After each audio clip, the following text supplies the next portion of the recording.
My name is Monk Rowe, and we're in Manhattan filming at the IAJE. I'm really pleased to have Jim Cullum with me today, trumpet player and band leader, and I think really have significantly made a big measure with your marketing too. Your marketing team, you guys are out there, you know. Yeah, well, we try to. I really, you know, I'm impressed by how much exposure you're getting on the internet and all that, and with the radio show and everything. So you're doing good stuff. Thanks. I was fortunate enough to be able to hear the presentation this morning talking about traditional jazz, and they called it alive and well. You think it's alive and well?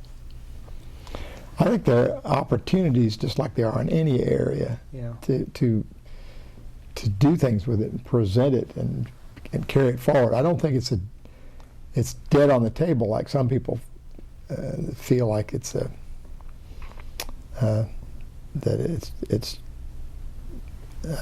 because there are problems in presenting it that the game is over, and you know, I just don't think that you have to accept it, and we have to reinvent the whole business all the time. So problems in presenting it, would you say? Well, I mean, it has been buoyed up for a long time by people that are of the World War II generation who are now dying off, and people that heard. There's a whole generation that heard jazz at Eddie Condon's and Nixon the Village, and were also fans of the big bands, and there were devotees of Artie Shaw or the Bob Crosby Band or whatever. And those people are now all in their 80s, if they're still around. Right. And so there's not much opportunity to. The music can't be carried forward very much further on the strength of those people's goodwill and taste. There's some talk this morning about labels, and you really do have to label things sometimes.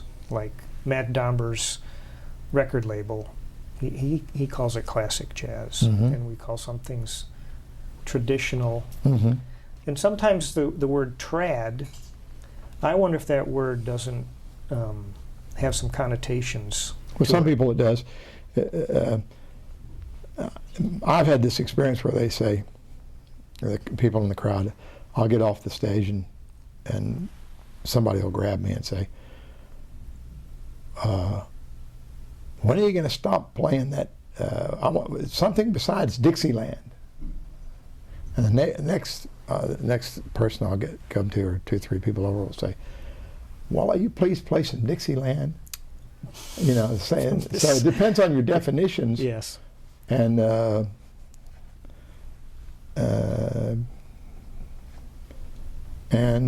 what Domber was saying this morning was that if the music has collective improvisation, that starts sounding like New Orleans. Has this what we call Dixieland effect in it. But you know, what is that? Well, if you took the bassy band rhythm section and you took 3 horns and put up there in front of the band and had them improvising, you know, that's basically what you'd have. That's basically what our band is. You have a 4-piece swinging rhythm section, 4-beat guitar, 4-beat bass, the drums and the piano grooving right with that, and that's the key to a band like this. And then you put 3 improvising horns in front of it, you're going to have pretty much a classic New Orleans sounding band. That's kind of what we love to do the most, and that's what we do with our band, and they're offshoots of this. So if you want to stereotype that, and the listener is the one that puts it in a category. Yeah. You know. Then we do things sometimes that are they're so oriented and built around the riff. You know, a riff. Maybe the people viewing this video don't exactly know even what I mean by a riff. But when you repeat the same pattern over and over and over, like boop ba boop doop da doop boop ba boop da da, that's what we call a riff. And so the harmonics may change a little behind the riff, same pattern over and over. And we do that a lot. And it quits sounding quite so much like this New Orleans stereotype. The Basie band, the early Basie band, was built a lot on riffs. Sure. And because once you get beyond having just 3 horns and you got 4 horns and 5 horns, well, then you have to stay in patterns where everybody can grab a note and you've got to arrange it a little bit more. Arrange it a little more. And they sometimes didn't have any music. You just go with what you can sort of listen for another harmony note. Yeah. And we had Sweet Edison on the show one time, and he told a story about playing with Basie, and he says, he went into Basie and he says, I'm frustrated. And he says, I'm going to have to give my notice. And so Basie says, well, you sound real good. He says, what's the problem? He says, I can't find a note. I can't find a note. Because all the other guys had all the notes in the riff. You can't find a harmony note to harmonize a note to the riff. Right. You got this big band going on there. Yeah. And he says, so Basie says, well, you sound real good. I love the way you play. He says, let me just say, if you find a note tonight, play the same damn note every night. That's keep trying to find a note. Yeah. You find that note, keep playing it. Well, anyway. But the guys next to him wouldn't want to, they don't want him to have their note either. No, they can't give it. Get off my note. Get off my note. There's only so many notes. I'll try the second alto player's note. Yeah. That's right. That's right. That's cool. So anyway, the life of the riff thing. So sometimes you're playing riffs in harmony like that. With 3 horns, it's pretty easy to riff and find a note. It's easy. Pretty easy to get a note. Do you guys rehearse that kind of thing? Usually not. Yeah. Usually we don't. Sometimes we're standing up there playing, and I'll say to the clarinet player, I'm going to play this pattern. So. And I'll say, I'll start on the G, or whatever it is. So then he'll know. Right. And then maybe he says to the trombone player, start on a B flat or something. So everybody just listens, and they fall. It'd be amazing how fast they fall in and hit it. And of course we do it all the time. And it's what makes the music fun and fresh, and spontaneous, and full of life. And all that stuff. Yeah. Well, let me put let's see if I can find this little piece right here.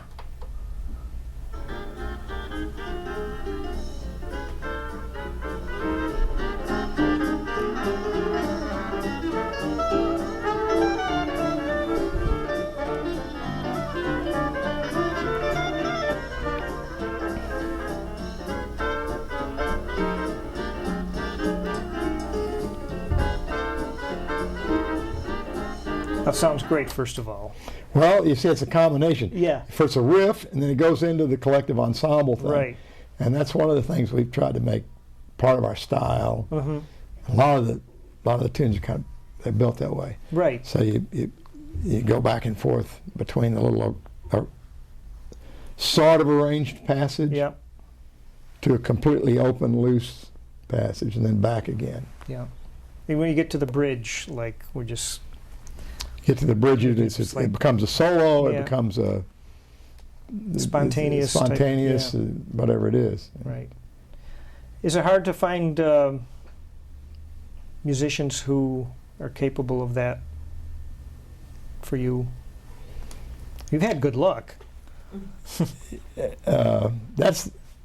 It's critical. You got. I mean, if we're going to do it, we've got to have people that can do it. So I have been able to find them and get guys to do it. One of the keys is that we're there doing it 6 nights a week, over and over and over. So we're constantly playing together, and you sort of think together.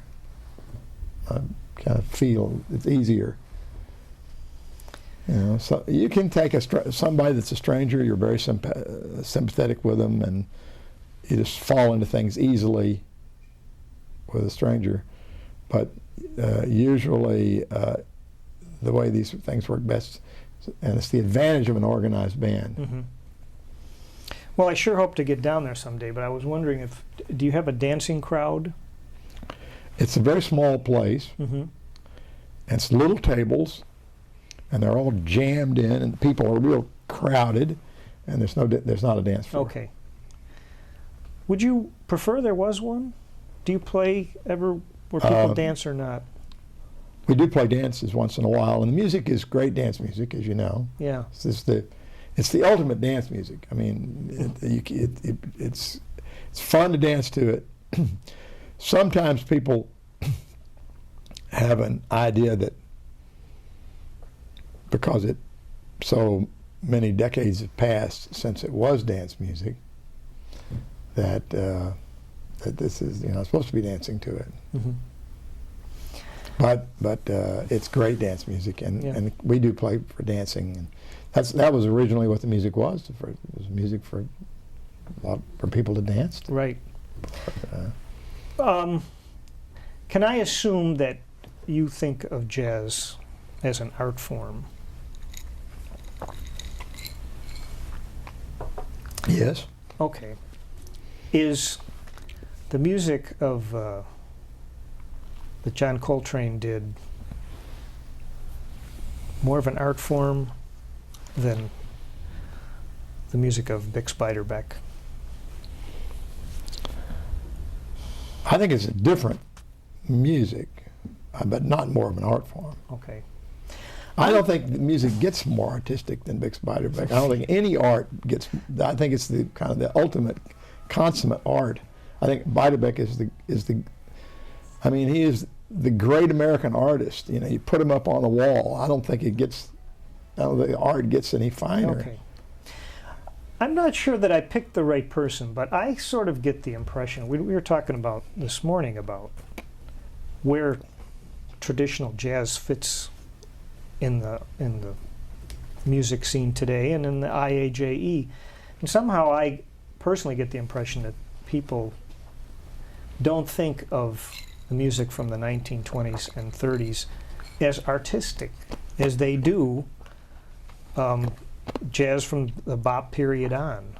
As it became like, because the music was too much of an entertainment type thing. I can't answer that. Okay. I don't know. I can conjecture about it, but I don't know if I have a definitive answer for why they feel the way they feel about it. I do know that we've gone through metamorphosis here, and that modern jazz just represents a whole different part of American life and culture, and it's a different scene, different artists doing different things, Yeah. So I'm more comfortable talking about earlier jazz forms. Mm-hmm. I'm more expert about them. But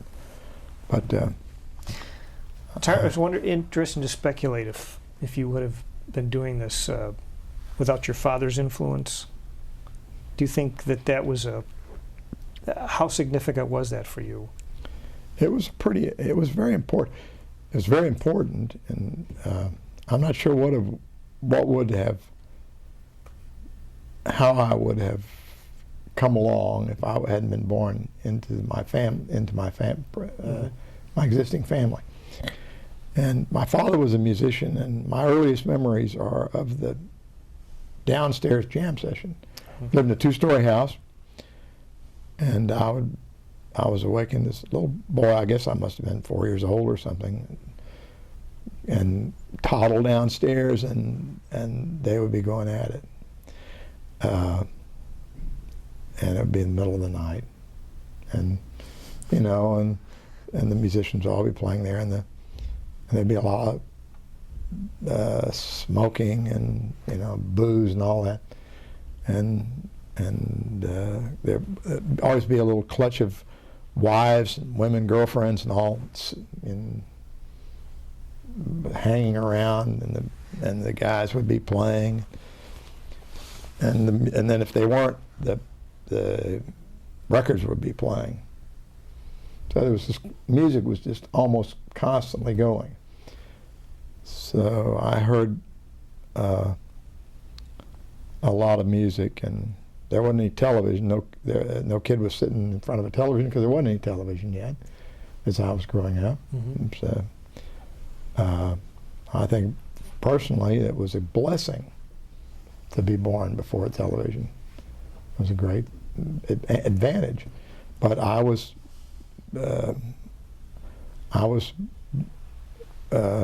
born before I was woke up in front of the Victrola. Yeah. and the instruments, and they were playing. Right.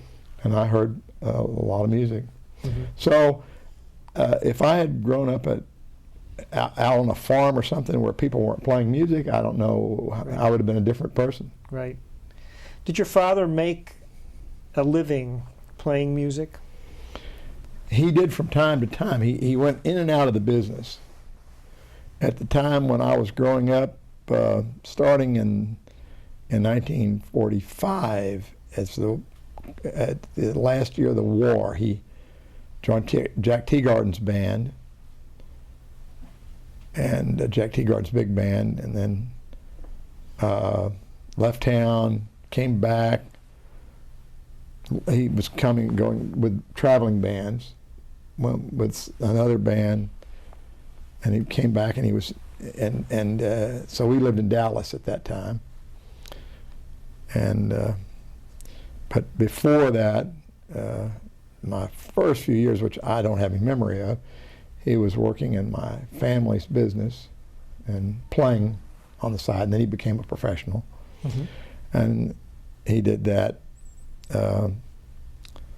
Then he stopped doing that after several years. We went to Venezuela and lived in Venezuela. And then he came back, and he was a professional musician again for a while. Then we went to San Antonio. He took up still another business.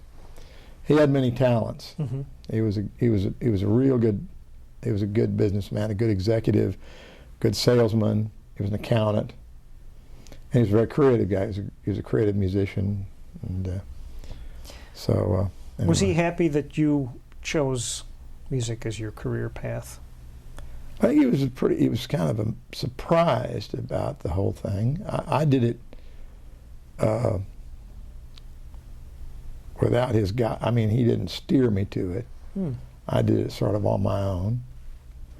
I was, when we went to San Antonio, he put a collection of his 78 collection, which had gone to Venezuela and come back. Many of the records had gotten broken in the process. Yeah.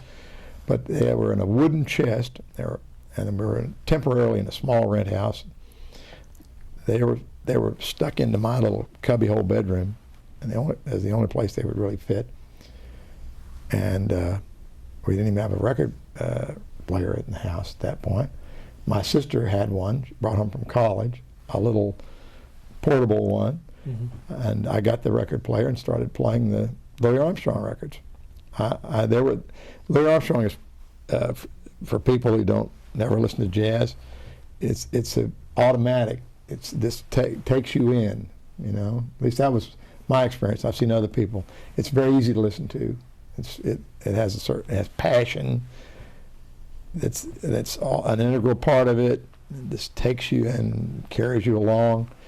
And so that was my real introduction, other than all the music I heard as a child, which was in the background. But I listened to those Armstrong records enough to begin to memorize them. Mm-hmm. I could whistle the whole record and that sort of thing.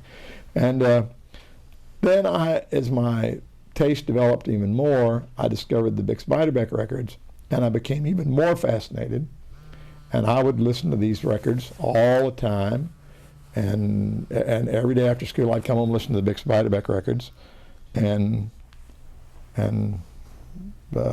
I memorized a whole bunch of those.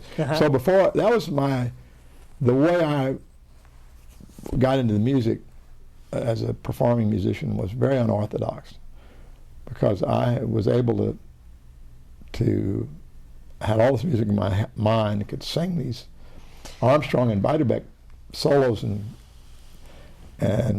before you had a trumpet, before I had any instrument or any instruction or anything, I already had this music in my head.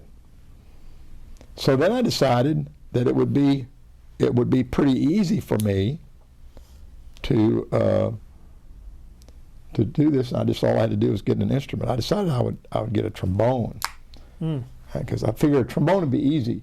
I watched guys play the trombone, and if the lower note, you just push the slide out a little further. I thought, well, trombone, it seemed like it would be easy to me. But in the meantime, when we were living in San Antonio at this point, and I was working as helping guys deliver things on a truck, and the truck was in downtown San Antonio making delivery, and across the street from the place where we were making the delivery was a pawn shop. And in the pawn shop window was a cornet. And I looked at that thing, and it was an old cornet, kind of beat up, and there was some charm to it, kind of looking like an old Victorian house or something. This old, funny-looking thing, and it didn't look sleek and modern or anything like would maybe appeal to some people. But this thing had to appeal to me, and I went over, and the guy wanted $12 for it. It was not in very good shape, and I negotiated. I was supposed to be over there watching the truck while the truck driver was making the delivery. Yeah. I wasn't taking care of my business, and so I've been negotiating with the thing, and so I bought the cornet for $12. I'm $7. And I got the guy down $7, and the truck driver just gave me hell. He came out and I wasn't there. I see. I was across the street in the hawk shop. Did you get a case with it? It did have a funny little case. Yeah. Funny little case, little almost like it's made out of paper. The little case, folded over. It's about this long, whole business, and had a hole in it. Wouldn't play. Had to put adhesive tape over the hole, and then I went later and bought a book, How to Play the Cornet, for $1. So I had an $8 investment in this whole. This whole deal. Well, considering what you were probably making per hour, Yeah, I was making 75 cents. Yeah, okay. So, but anyway, then in the book, it had a chromatic scale, which is every note going up, like every black and white key on the piano.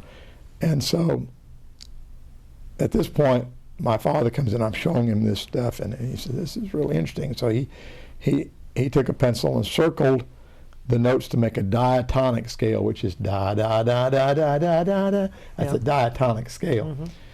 And so I saw the fingerings for the diatonic scale. And I started out.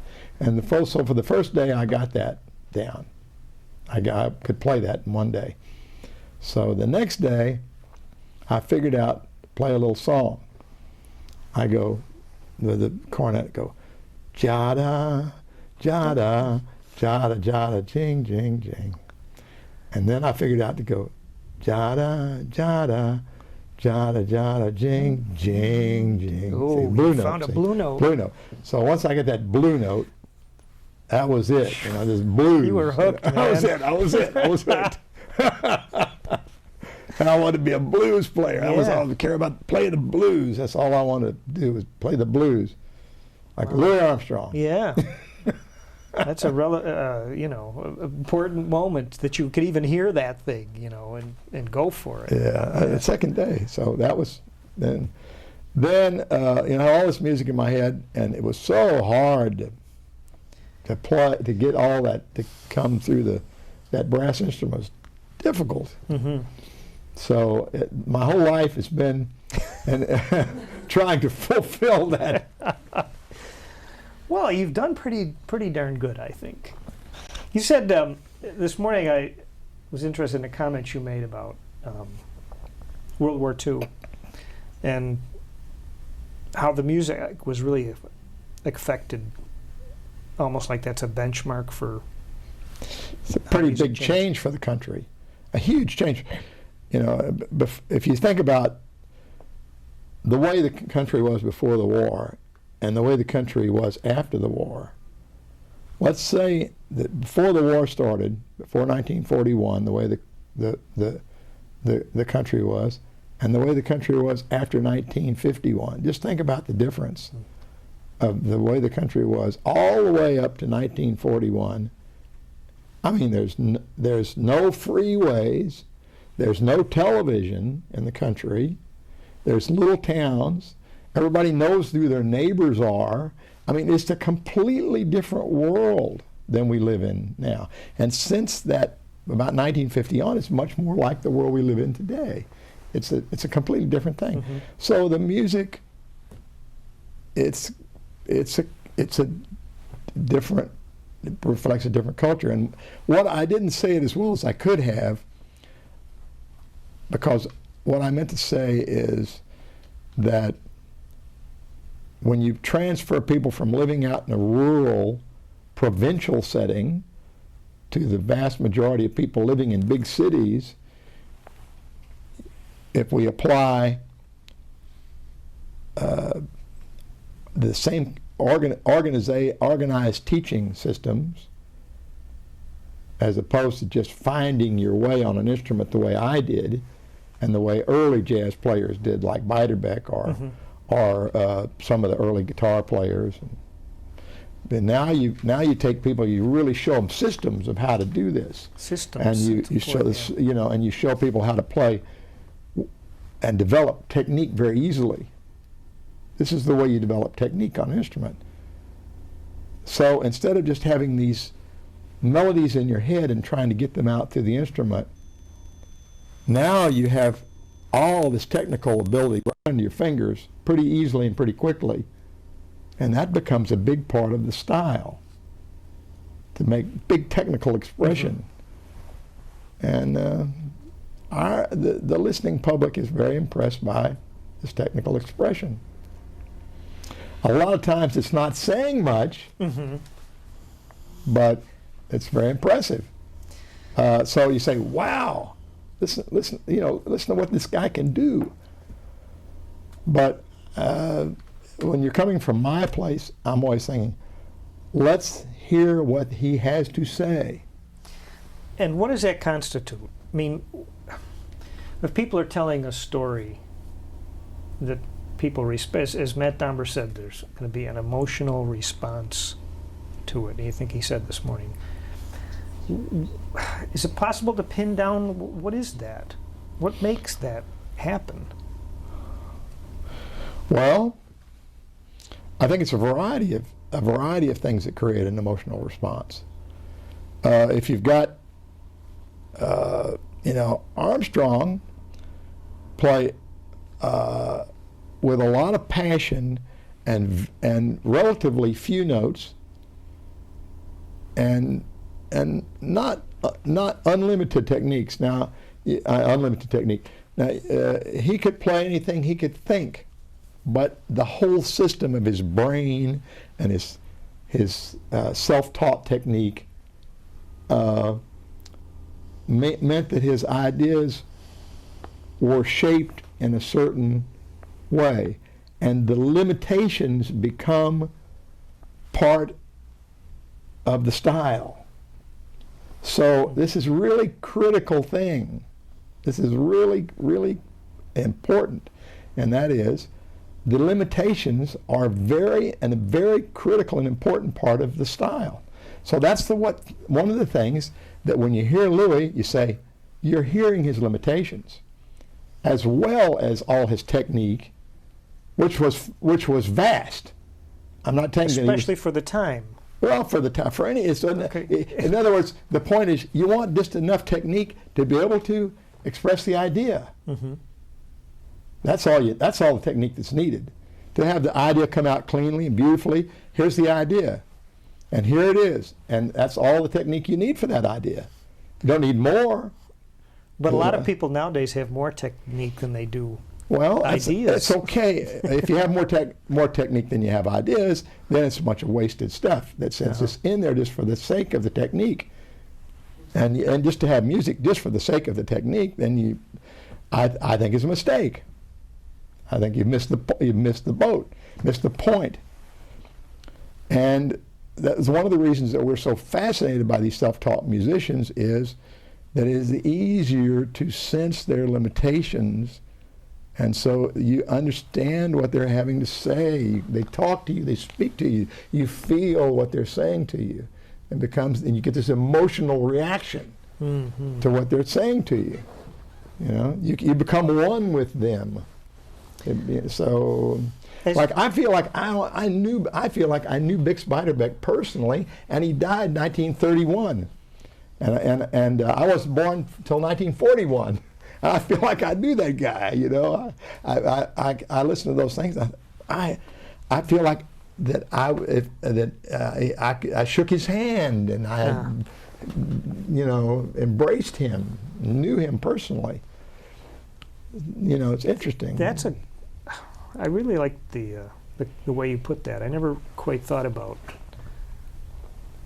the person's limitations and how it shaped what they could play. But I know what you mean. And Bix's playing seems to look like his pictures too, the photographs of him.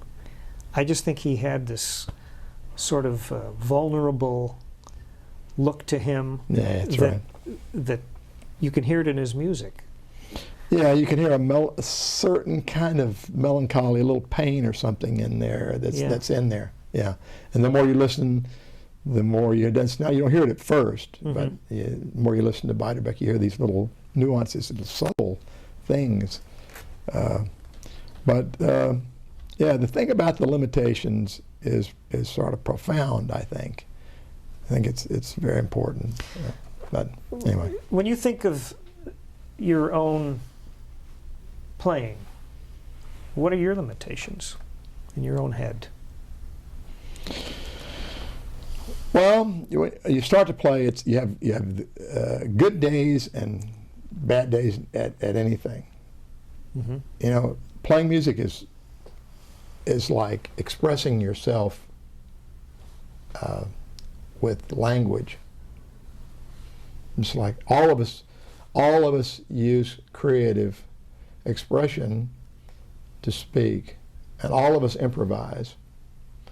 Like you've been talking to me and you're not reading from a script, and you've been expressing yourself. Mostly I've been expressing myself, but you have too, and you're not reading from a script. And playing the music is very much the same thing. Sometimes you start to talk and it doesn't come out exactly the way you think I didn't say that very well. Okay.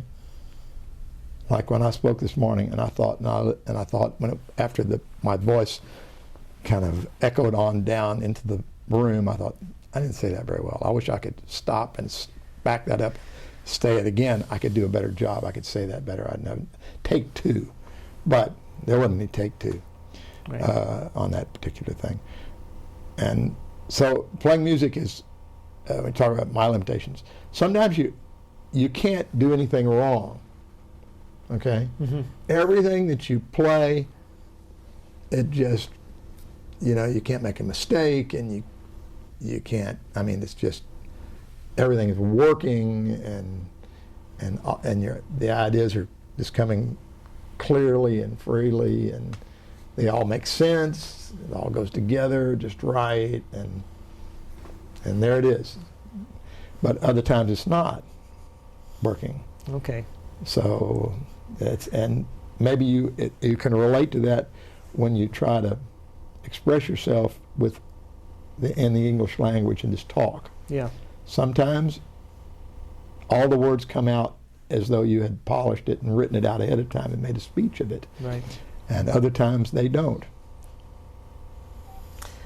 When you are playing a tune, maybe you're playing a tune based on rhythm changes, and you get to the bridge, How aware of you are you of the actual chord changes? And I guess what I'm asking is, what do you think about when you improvise?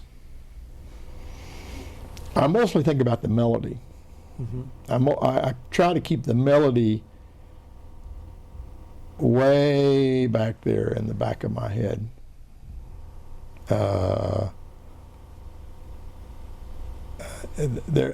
It's sort of the this is the what I think is the Armstrong method. And Armstrong was a great melody player, but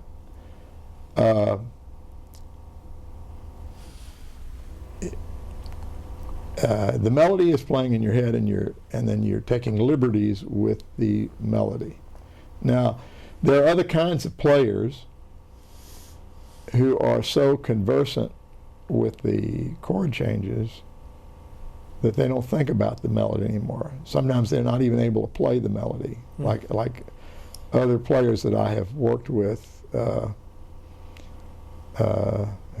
clarinetists, for example, who are very, very, very able to play up and down all the chord changes, and they can name them as they go by, Mm-hmm. which I can't always do, and a lot of times can't, And so, I mean, you can hear them as they go by, but that's not necessarily. You have to stop and figure out what they are. I have to slow way. For me, I have to slow it way down, try to figure out what they are, and but I hear them going by. So, but some of these guys know exactly what they are and what are all the notes and all the chord changes as they're going by. Are they mostly the fellows who've been through school, jazz education? Not necessarily. Mm-hmm. Like one is Alan Bachet. Yeah. It was my partner for a long, long Yeah. time. He knows all those chord changes, and so he's not thinking of every change as it goes by, but he certainly knows when he comes to the third chord of the bridge, he knows, and if he doesn't have an idea exactly, he knows a note He to can go there, to. yeah. See, he knows exactly Yeah. where it's Right. as a crutch. He has something to go to. Yep. He knows it's going to work. He knows a note that'll work there. Right. Yeah.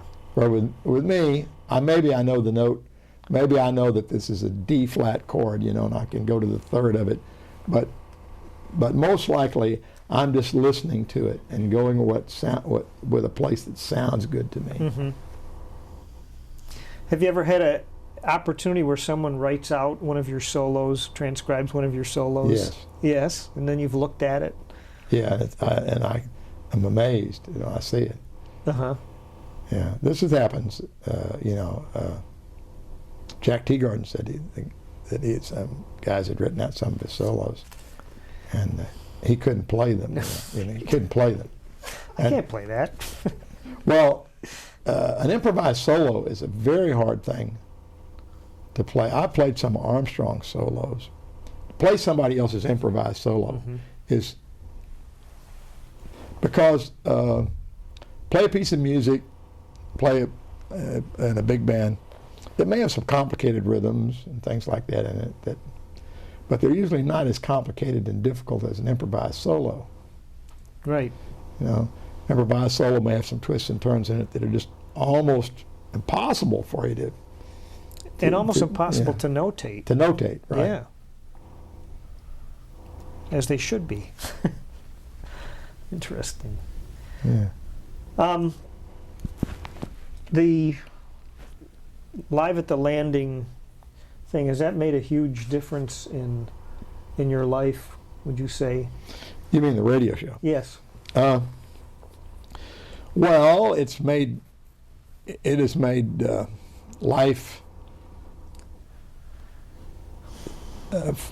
more active and more full, and it's already full and busy, and this just is another activity, and however, it's something that I've wanted to do and have pursued with some vigor to get it to go. Mm-hmm.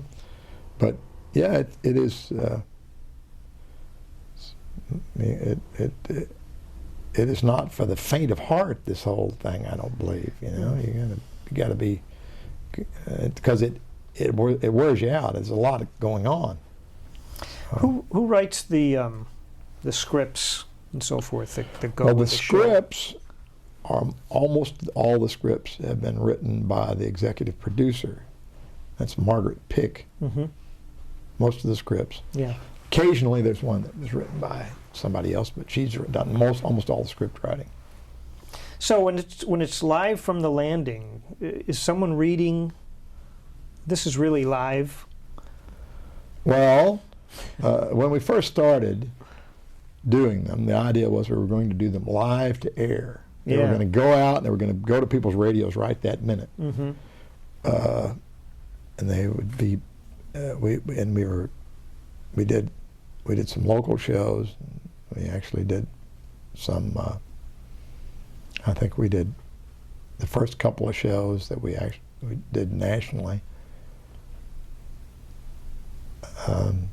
Were actually live to air. We had to rent special equipment, satellite equipment, bring it in there and beam the thing up right there. And then it was not, that was all complicated. Everything that you do about this is complicated. It's, it has to be a special dish to send the signal up. And then you have to have a place that's big enough to put the thing. It can't be right next to a building. So we have to, we're in downtown San Antonio, so we had to get a surface parking lot and put this thing over on a surface parking lot. Then we had to run the cable around under a bridge and then up, and then you got to get it over the street and then back down to this thing and all that. And then we have to send the signal up. And then we're doing the show live to air. So, and you're doing a show that's full of jazz, so it's hard to time it right down to the second. Wow. So it's got to come out, it's got to end when it's supposed to end. So you have to be, there's a clock on the wall, and you've got to somehow make this thing come out to zero. So it's not easy to make it work. So we found out that that a lot of the stations were, after we did all this, were taping the show and running it in the most advantageous time slot. Okay. And many of them were not putting it up live like we had intended that they might do with it. So after a few tries at this and seeing what the result was, we started taping it ourselves. So that's where, and for all the years the show's been running, we've been then taping the shows. Then we put a tape show up on the satellite. But that makes this getting it to come out exactly to the right time a little easier. Yeah. If you need to, you can do some editing. You can edit something out of it. Right. Isn't it funny? You could think, well, gee, Count Basie used to broadcast live from Kansas City. Well, why is it so hard for us to do it? Well, we used to do it too. Yeah. When we did our local shows, we would listen to a portable radio and then to the radio station, and then the guy would say, I mean, we weren't as early as Count Basie, but we'd hear the guy say, it was going on a telephone wire. And the guy would say, and now we take you live to the landing, and we'd start playing. All right. Hey, sometimes low tech, man, it works the best. No, we had a theme, and the drummer would start it, and he had this little 5-beat thing that he would play.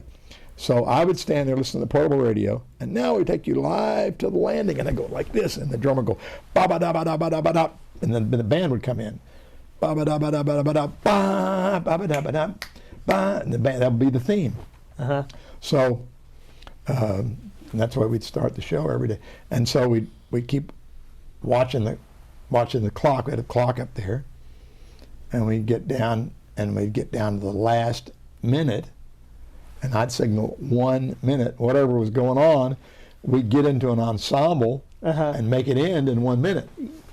That's funny because that's not, like, we don't think of music it's like a minute of music. Well, okay, how many measures, how many choruses is that going to be? That's funny. Well, what you do is say, I'd say, okay, and then what you do is you go, bridge, Yeah. bridge, Yeah. bridge, go to the bridge. Then go to the bridge, and you get halfway through, got a half course out, Wow. And then you get to the Tag end, it. We get need to the 5 end, more and there's seconds. still 10 seconds going, and so then I would be, there's still 10 seconds to go. Bump, bump, bump, bump, bump, bump, bump. Line, hold the thing and watch the thing finally go. Gets the, and it's over.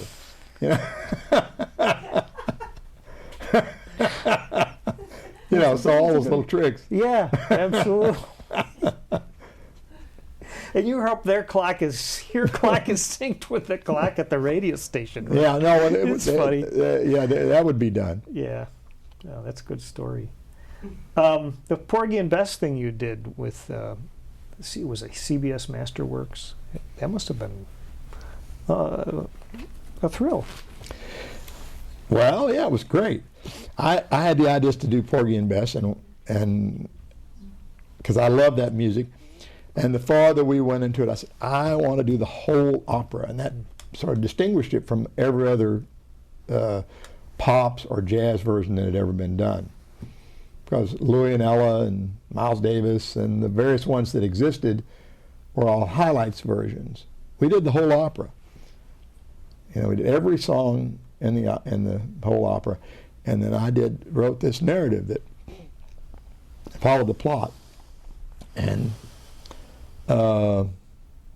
so then we presented it a couple of times. We recorded it, and then CBS Masterworks ended up, putting it out, and then we did it all over the country. And I had this narrative that I had written, and so the narrator would go out, and he would say it's dusk at Catfish Row, and in the half light a crap game's going on, all this painting the picture of Catfish Row. Just give you a quick example. And then he would tell what happened during the first 4 songs of the opera. And then we would come on and play the first 4 songs. That's neat. And then he would come on, or he or she, whoever it was. And what we would try to do would be, we would get a local celebrity, where we were doing the thing on the road. So we'd get a local celebrity who was a newscaster or somebody to come and read the script, and then they hopefully would talk about it on their news show and help get the audience built up for the thing, Yeah. So all that was going on. And we came to Illinois, University of Illinois, at Champaign-Urbana there, and the lady comes out and she says, I said, who's going to do this? You get somebody from the television station to do the narration. She said, well, no. We have somebody on our staff who we thought might be able to do a good job on this. And I said, you didn't get somebody from the television? No, we didn't.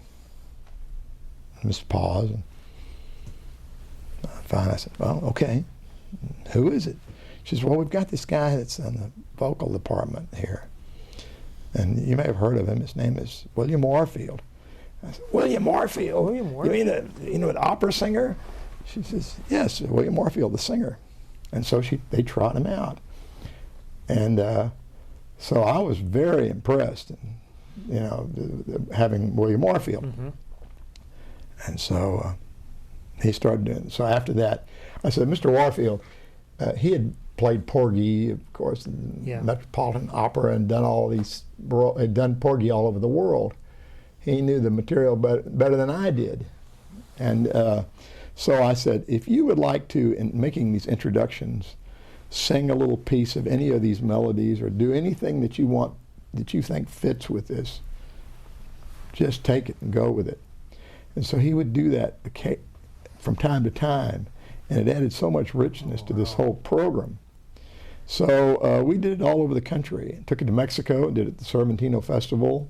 It's an international festival, and we were the entry at that festival for the United States, with William Warfield being the narrator. Wow! And so it was a fabulous thing, and the high point of this whole lifetime of musical activity. Wow. That's saying something. I was able to interview a fellow who was a child actor in the original production of Porgy and Bess. His name is Al Tinney. He became a jazz piano player, but apparently he said he used to sit and play piano duets with Gershwin. You know. Wow, that's quite something, huh? That was neat. Yeah, I bet. But he talked about it very matter of fact. Oh yeah, we would sit at the same bench and play a little bit. But he was young, probably 8 years old or something. Yeah. So. Yeah. Well, there's an interesting story to how the CBS got involved in that, but it takes too long, I think, for this. It's an interesting story.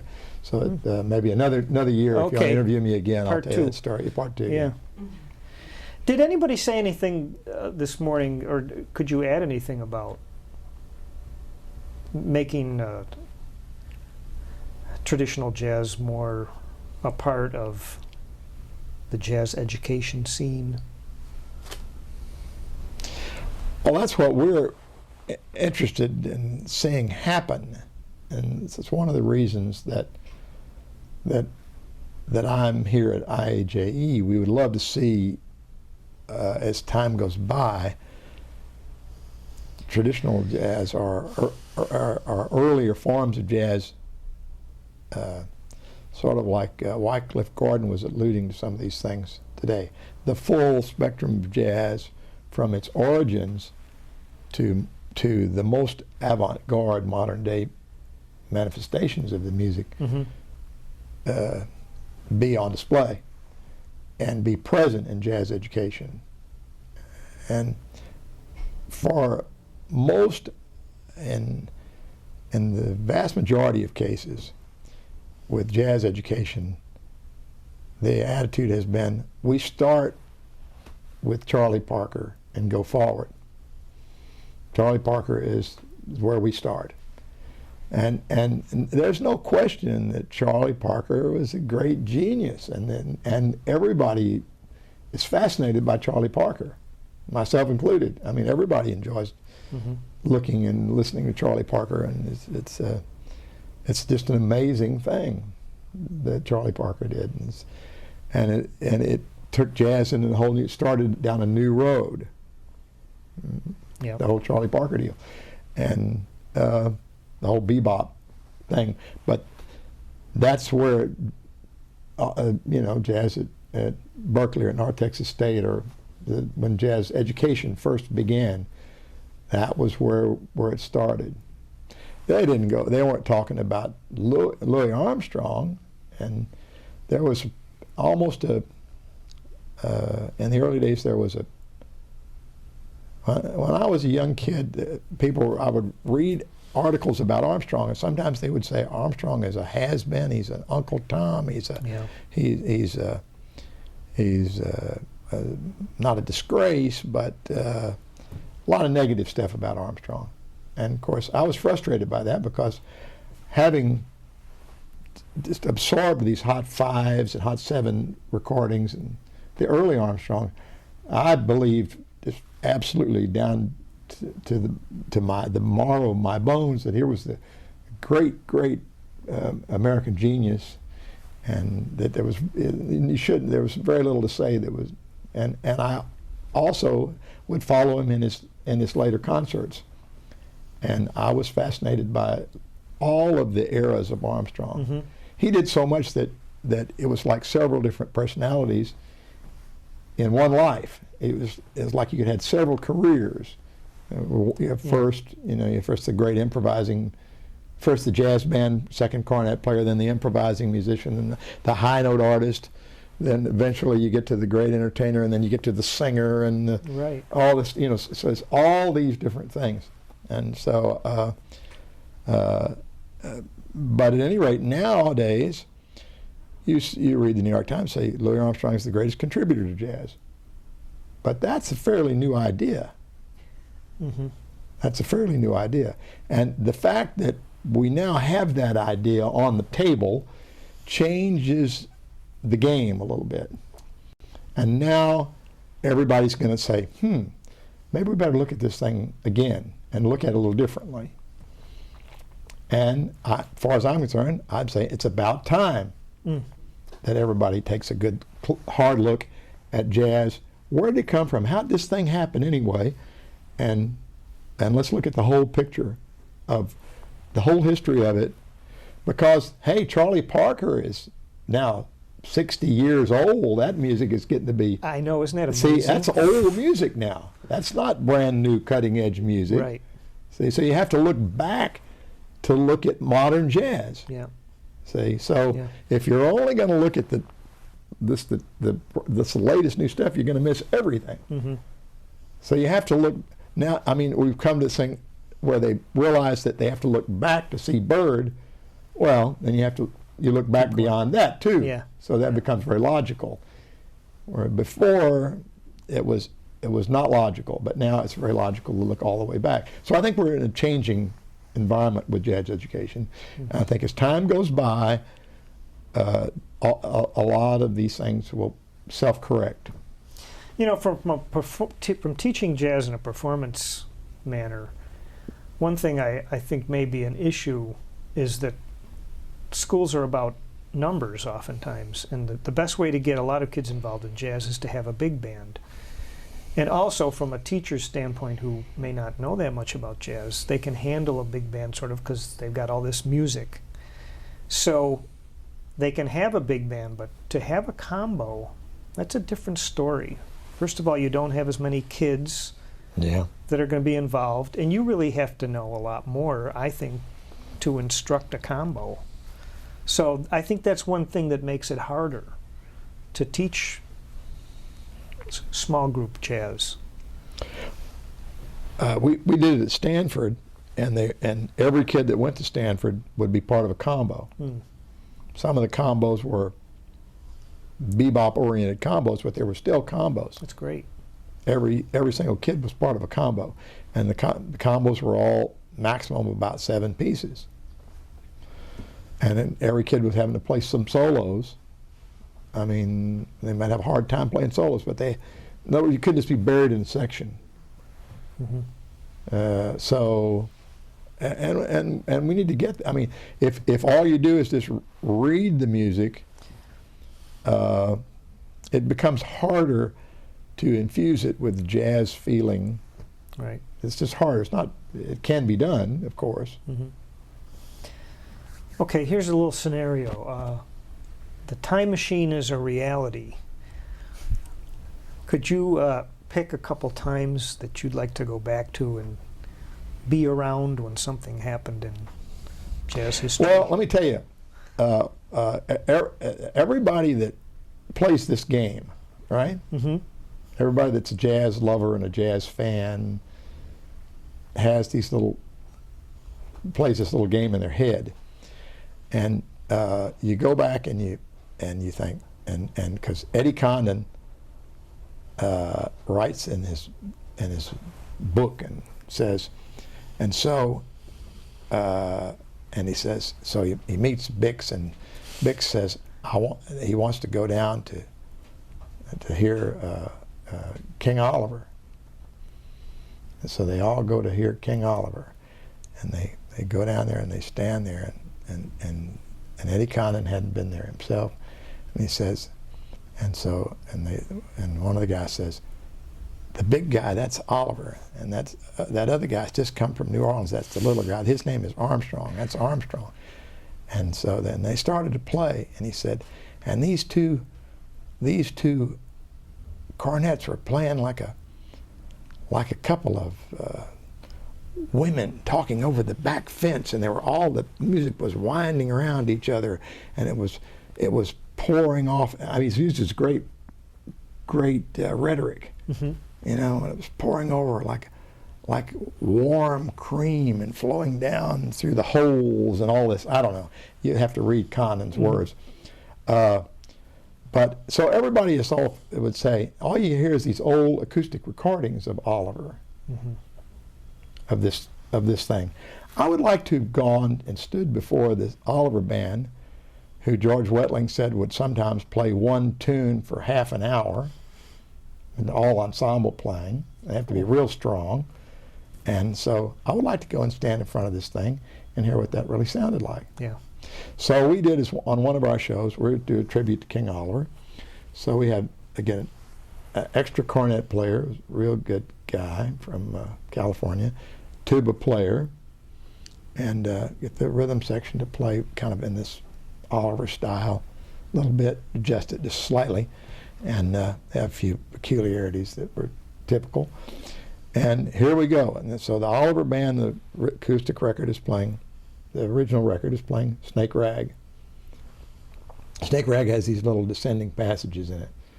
And it's an original piece by Joe Oliver. And the thing comes along, boo-ba-doo-ba-doo-ba-bum. And then it has to run. Ba-da-ba-da-ba-da-ba-da-ba-da-ba-da. It goes along like this. Okay, so we let the thing play about a minute and a half, and finally it comes to one of these passages, and this thing goes to live, see, on the radio, and all of a sudden now you have modern electronics. Here it is, and it sounds so great because now it's not muffled through the acoustic recording anymore. Here it's the way it really sounded, you know. So when you talk about going in the time machine, we've done it. You did. That's way cool. Yeah, it is cool. But if you want to ask me what else I would like to do that I've fantasized about, you know, there are all kinds of things with Beiderbecke that I've fantasized about. You know, Beiderbecke died in Queens, and he died in kind of tragic, down and out situation, you know. His last year, he was just around, and you know, and he would. Teagarden said that he would, and he would in the recording studio. They'd try to record, and he overheard him. You know, and he kind of eerie. He'd talk to the cornet and say, "Don't let me down. Don't let me down today." You know, he'd talk like he's talking, and he started having trouble. Yeah, trouble playing. You know. Have trouble, problems, physical problems. Yeah, but I've thought about going to and knocking on his door, you know, knocking on that door and seeing this bleary-eyed guy come out there and say, let me see if I can't be of some help to you. You know, I've thought about that. Sure. I've thought about hearing him play in his prime, which a lot of people did. I've thought about just going around and hearing him play, because people that heard him a lot, Teagarden told me this, said that there was never any experience that he ever had in music like hearing Beiderbecke play live. It was the records never quite got it, and there was never anything like that. And Teagarden said, I think he was the greatest artist that there ever was in history. Teagarden was such a nut about Beiderbecke. Wow. He was just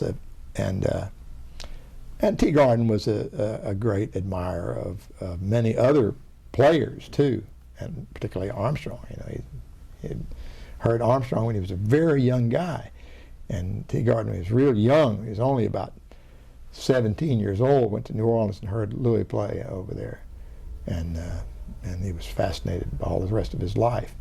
But he said there was just nothing like hearing Beiderbecke play live. The sound and all the passion and everything that was in that thing was so compelling. And it's amazing that at the same time he was doing that, he was writing some of those piano pieces that he did too.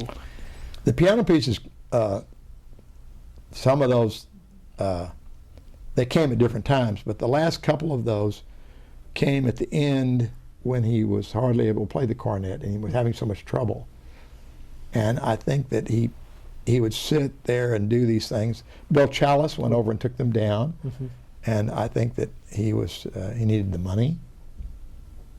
He was literally about to starve, you know. It was 1930, 1931. The Depression was on. Serious problems were going on. Yeah. But there's a great new book about Beiderbecke that is the best thing I've ever read about Beiderbecke. That written by a French guy. It's called Bix, and it's written in French, but it's been translated. Oh. It's fairly new. It's by a guy named Leon, L-E-Lion or L-E-O-N. It's a fabulous book. Anyway. Have you ever been to the annual Beiderbecke festival in Davenport? You know, I've never been to that because they always hold it late July, and we're always involved. We've been involved at Stanford for years and years and years. And so I've never been available. I've been asked. I have been to Davenport 3 times, been to the Beiderbecke house. I've played the Beiderbecke cornet, you know, and I went there for the 100th anniversary of his birth. And there were people from around the world there. We went to the Beiderbecke house and we're there right at the moment that he was born in that house. Gee. And, you know, we did all that stuff. Yeah. We're cultists. Yeah. You know? So it's a cult. There was a film that Bob Wilbur was involved in, right? Yes, that's right. Yeah. There's a film. Yeah.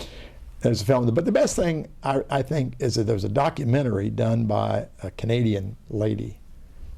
It's the best thing. They interviewed Hoagie Carmichael and others. Mm-hmm. It's the best thing that's been done. It's a film. And I don't know how to tell you that. I guess people that go to the internet find that you know. Yeah.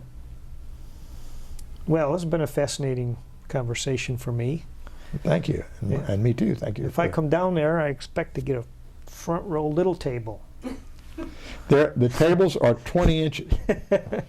I tell you, they're round, and they're 20 inches. Yeah. That's great. Well, you have one of probably the longest running steady gigs of any musician I know. Going into the 44th year. Yeah. That's saying something. Well, best of continued luck and thank you, Bon. to you and to your staff. I Thank appreciate you. everything Thanks you for do. doing the interview. Okay.